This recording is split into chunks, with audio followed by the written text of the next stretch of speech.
ನಿಮಗೆಲ್ಲ ಬಸವ ಸಂಸ್ಕೃತಿ ಚಾನಲ್ಗೆ ಸ್ವಾಗತ. ಇಂದಿನ ವಚನ ಸಾಂಸ್ಕೃತಿಕ ನಾಯಕ ವಿಶ್ವಗುರು ಬಸವಣ್ಣನವರ ವಚನ ಇಂತಿದೆ. ಎನಗೆ ಜನನವಾಯಿತೆಂಬರು ಎನಗೆ ಜನನವಿಲ್ಲವಯ್ಯ, ಎನಗೆ ಮರಣವಾಯಿತೆಂಬರು ಎನಗೆ ಮರಣವಿಲ್ಲವಯ್ಯ. ಎನಗೆ ಜನನವಾಯಿತೆಂಬರು ಎನಗೆ ಜನನವಿಲ್ಲವಯ್ಯ, ಎನಗೆ ಮರಣವಾಯಿತೆಂಬರು ಎನಗೆ ಮರಣವಿಲ್ಲವಯ್ಯ. ಜನನವಾದಡೆ ನಿಮ್ಮ ಪಾದೋದಕ ಪ್ರಸಾದವ ಕೊಂಬೆ, ಮರಣವಾದಡೆ ನಿಮ್ಮ ಶ್ರೀಚರಣವೈದುವೆ. ಭಾವನ್ನದ ವೃಕ್ಷವು ಊರೊಳಗಿದ್ದಡೇನು ಅಡವಿಯೊಳಗಿದ್ದಡೇನು, ಪರಿಮಳ ಒಂದೇ ಕೂಡಲ ಸಂಗಮ ದೇವ. ಎಂಥ ಅದ್ಭುತ ವಚನ! ಈ ವಚನದಲ್ಲಿ ವಿಶ್ವಗುರು ಬಸವಣ್ಣನವರು ಆಧ್ಯಾತ್ಮಿಕ ಆತ್ಮಜ್ಞಾನದ ಅತ್ಯುನ್ನತ ಸ್ಥಿತಿಯನ್ನು ಮತ್ತು ಅತ್ಯುನ್ನತ ಸತ್ಯವನ್ನು ವ್ಯಕ್ತಪಡಿಸುತ್ತಾರೆ.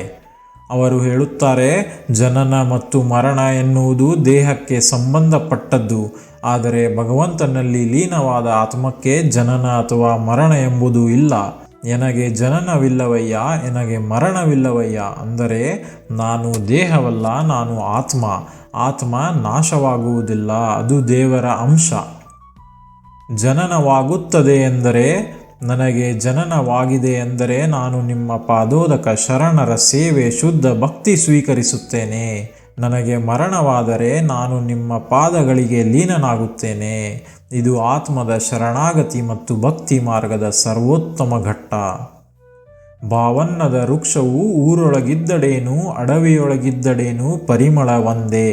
ಈ ಸಾಲಿನಲ್ಲಿ ಅವರು ಒಂದು ಗಾಢ ಉಪಮಾನ ಕೊಡುತ್ತಾರೆ. ಹೂವು ಊರಲ್ಲಿರಲಿ ಅಡವಿಯಲ್ಲಿರಲಿ ಅದರ ಸುವಾಸನೆ ಒಂದೇ ಆಗಿರುತ್ತದೆ. ಹಾಗೆಯೇ ದೇವರಲ್ಲಿ ಲೀನವಾದ ಶರಣನ ಆತ್ಮ ಎಲ್ಲೇ ಇದ್ದರೂ ಅವನ ಭಕ್ತಿ ಮತ್ತು ಶುದ್ಧತೆ ಒಂದೇ ಆಗಿರುತ್ತದೆ. ಬಸವಣ್ಣನವರ ಈ ವಚನವು ಹೇಳುವುದೇ, ಆತ್ಮ ಶುದ್ಧವಾಗಿದ್ದರೆ ಜನನ ಮರಣ ಸ್ಥಳ ಕಾಲ ಯಾವುದಕ್ಕೂ ಅರ್ಥವಿಲ್ಲ, ಅದು ಸದಾ ದೇವರಲ್ಲೇ ಲೀನವಾಗಿರುತ್ತದೆ. ಈ ವಚನದ ಒಂದು ಸಂಕ್ಷಿಪ್ತ ಅರ್ಥವೇನೆಂದರೆ, ದೇಹವನ್ನೇ ದೇವಾಲಯ ಮಾಡಿಕೊಳ್ಳಿ ಮತ್ತು ತನ್ನನ್ನು ತಾನರಿದರೆ ತಾನೇ ದೇವನೋಡ ಎಂದು ಹೇಳಿದ ಬಸವಣ್ಣನವರ ಈ ವಚನ ನಮಗೆ ಮತ್ತಷ್ಟು ಅಧ್ಯಾತ್ಮದ ಬೆಳಕನ್ನು ಚೆಲ್ಲುತ್ತದೆ. ದೇವರಲ್ಲಿ ಸತ್ಯವಾಗಿ ಶರಣಾದವರು ಎಲ್ಲೇ ಇದ್ದರೂ ಅವರ ಪಾವಿತ್ರ್ಯ ಪರಿಮಳ ಒಂದೇ, ಹೂವಿನ ಪರಿಮಳದಂತೆ. ಇಲ್ಲಿ ಒಂದು ಉದಾಹರಣೆ ನೋಡುವುದಾದರೆ, ಒಂದು ದೀಪವ ಹಚ್ಚಿ ಅಥವಾ 10 ದೀಪವ ಹಚ್ಚಿ ಬೆಳಕಿನ ಸ್ವಭಾವ ಒಂದೇ ಇರುತ್ತದೆ. ಹಾಗೆಯೇ ದೇವರಲ್ಲಿ ಲೀನನಾದ ಭಕ್ತನ ಆತ್ಮವು ಎಲ್ಲೇ ಇದ್ದರೂ ಶುದ್ಧ ಮತ್ತು ನಿತ್ಯ. ಆತ್ಮ ಶುದ್ಧವಾಗಿದ್ದರೆ ಜನನ ಮರಣ ಸ್ಥಳ ಕಾಲ ಯಾವುದಕ್ಕೂ ಅರ್ಥವಿಲ್ಲ, ಅದು ಸದಾ ದೇವರಲ್ಲೇ ಲೀನವಾಗಿರುತ್ತದೆ. ಈ ವಚನವನ್ನು ಮತ್ತೊಮ್ಮೆ ಓದುತ್ತೇನೆ. ಎನಗೆ ಜನನವಾಯಿತೆಂಬರು ಎನಗೆ ಜನನವಿಲ್ಲವಯ್ಯ, ಎನಗೆ ಮರಣವಾಯಿತೆಂಬರು ಎನಗೆ ಮರಣವಿಲ್ಲವಯ್ಯ.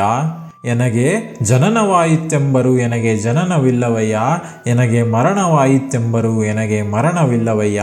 ಜನನವಾದಡೆ ನಿಮ್ಮ ಪಾದೋದಕ ಪ್ರಸಾದವ ಕೊಂಬೆ, ಮರಣವಾದಡೆ ನಿಮ್ಮ ಶ್ರೀಚರಣವೈದುವೆ. ಭಾವನ್ನದ ವೃಕ್ಷವು ಊರೊಳಗಿದ್ದಡೇನು ಅಡವಿಯೊಳಗಿದ್ದಡೇನು, ಪರಿಮಳ ಒಂದೇ ಕೂಡಲ ಸಂಗಮ ದೇವ. ಈ ವಚನವನ್ನು ವಿಶೇಷವಾಗಿ ಲಿಂಗೈಕ್ಯರಾದಾಗ ಅಂತ್ಯಕ್ರಿಯೆಯ ಸಮಯದಲ್ಲಿ ಹೆಚ್ಚು ಹೆಚ್ಚು ಹೇಳುತ್ತಾರೆ. ಯಾಕೆಂದರೆ ಅಲ್ಲಿ ದುಃಖದಲ್ಲಿ ತುಂಬಿದ ಜನರಿಗೆ ಈ ಜನನ ಮರಣವೆಂಬುದು ಒಂದು ದೇಹಕ್ಕೆ ಸಂಬಂಧವಾದ ಕ್ರಿಯೆಗಳು, ನೈಸರ್ಗಿಕವಾಗುವ ಕ್ರಿಯೆಗಳು. ಆದರೆ ನಮ್ಮಲ್ಲಿ ಶುದ್ಧ ಆತ್ಮ ಶುದ್ಧ ಮನಸ್ಸಿನಿಂದ ನಾವು ಜೀವನ ಮಾಡಿದಾಗ, ನಮ್ಮ ಆತ್ಮ ದೇವನಲ್ಲಿ ಲೀನವಾದಾಗ ಆ ಆತ್ಮಕ್ಕೆ ಯಾವ ಜನನ ಮರಣಗಳ ಸೂತಕವೂ ಇರುವುದಿಲ್ಲ ಎಂದು ನೆನಪಿಸಿಕೊಡುವುದಕ್ಕೆ ಈ ವಚನ ಅತಿ ಸೂಕ್ತವಾದ ವಚನ. ಇನ್ನೊಂದು ವಚನದೊಂದಿಗೆ ಮತ್ತೆ ಸಿಗೋಣ. ನಿಮಗೆಲ್ಲ ಶರಣು ಶರಣಾರ್ಥಿಗಳು.